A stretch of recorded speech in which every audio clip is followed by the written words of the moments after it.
tentera darat Malaysia ni lebih besar daripada tentera laut dan juga tentera udara.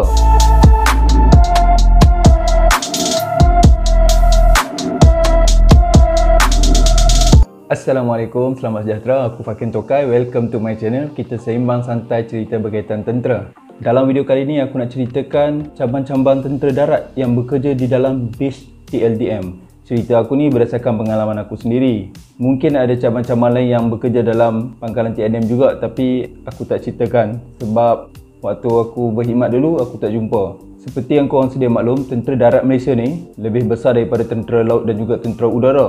Dan banyak perkhidmatan di dalam tentera darat tidak terdapat di dalam tentera laut dan tentera udara. Jadi perkhidmatan-perkhidmatan ni dikongsi bersama oleh keseluruhan Angkatan Tentera Malaysia.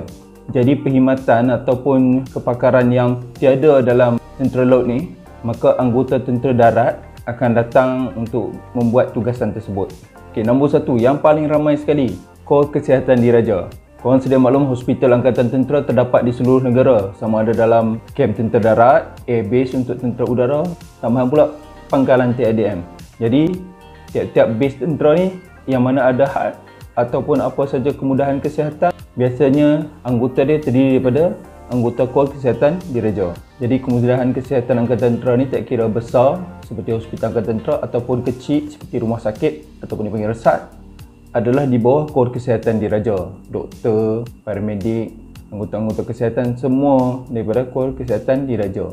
Mereka ni semua daripada Tentera Darat Malaysia. Tentera laut dengan tentera udara tak ada medik dia sendiri ya. Jadi perlu bawa daripada tentera darat. Apa yang menariknya tentang Kor Kesihatan Diraja ni, di kapal-kapal besar, macam aku pernah berkhidmat di KD Mawangsa, terdapat klinik ataupun atas kapal dipanggil sick bay. Memang ada anggota tentera darat daripada Kor Kesihatan Diraja seorang berpangkat sarjan bertugas di kapal ni. Dia akan sama-sama ikut operasi belayar semua lah. Dia masuk dalam kekuatan anggota kapal. Dia jadi adalah tentera darat seorang atas kapal.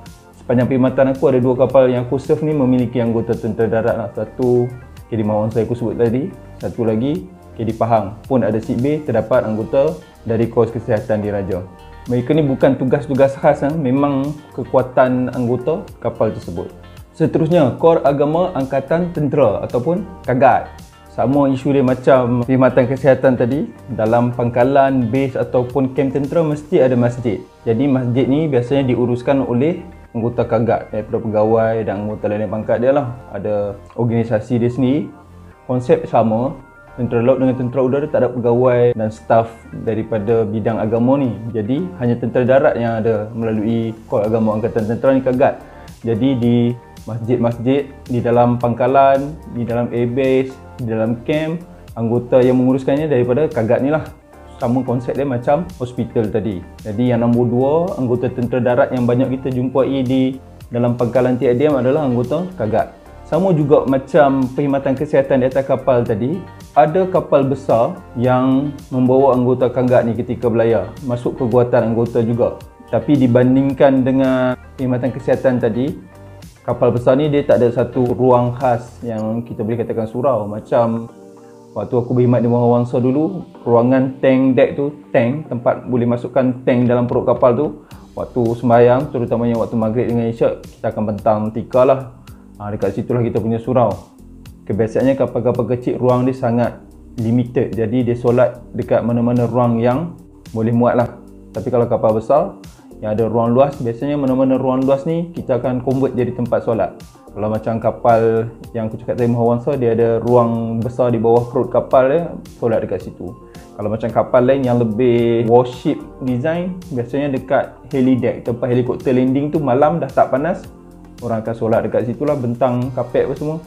Untuk anggota KAGAT ni, jika dibandingkan dengan anggota Kor Kesihatan ni, jumlah dia lebih kecil lah. Dan jumlah anggota yang naik kapal lagi sangat sedikit. Tapi ada, dan masa aku duduk Mahawangsa dulu, memang ada anggota KAGAT.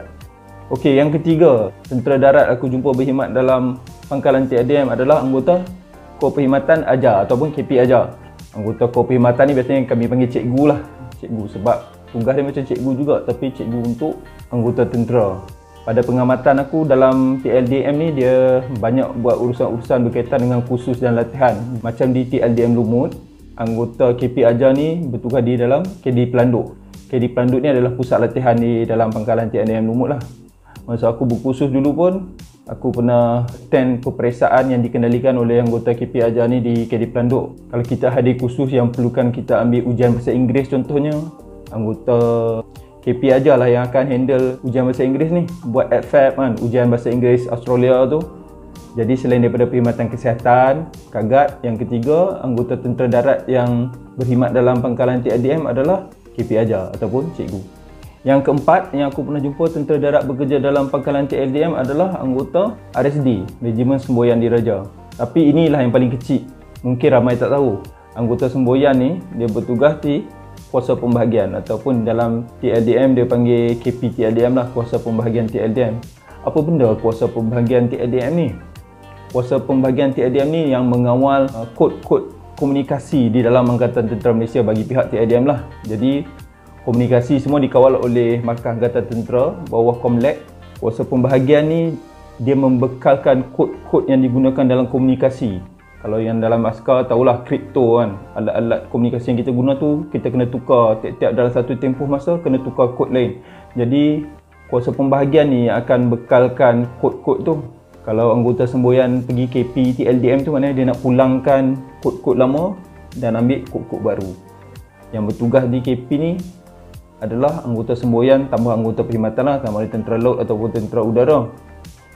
Jadi anggota tentera darat yang keempat yang aku jumpa bertugas di dalam TLDM adalah anggota semboyan. Jadi sepanjang perkhidmatan aku dulu, empat ni lah yang aku jumpa anggota tentera darat bertugas dalam pangkalan TLDM, iaitu yang pertama pulang balik kau kesihatan di hospital ataupun kemudahan kesihatan. Yang kedua KAGAT di masjid, juga ada di kapal sama dengan kesihatan tadi. Yang ketiga KP Ajar di pusat-pusat latihan under TLDM. Dan yang akhir sekali anggota Regimen Semboyan di kuasa pembahagian mengawal selia kod-kod komunikasi rahsia lah ni, high level. Sampai di sini saja video aku kali ni. Kalau ada apa-apa soalan atau cadangan boleh komen kat bawah. Kepada yang nak tengok video aku yang selanjutnya boleh subscribe. Okey? Kita jumpa lagi video akan datang. Assalamualaikum.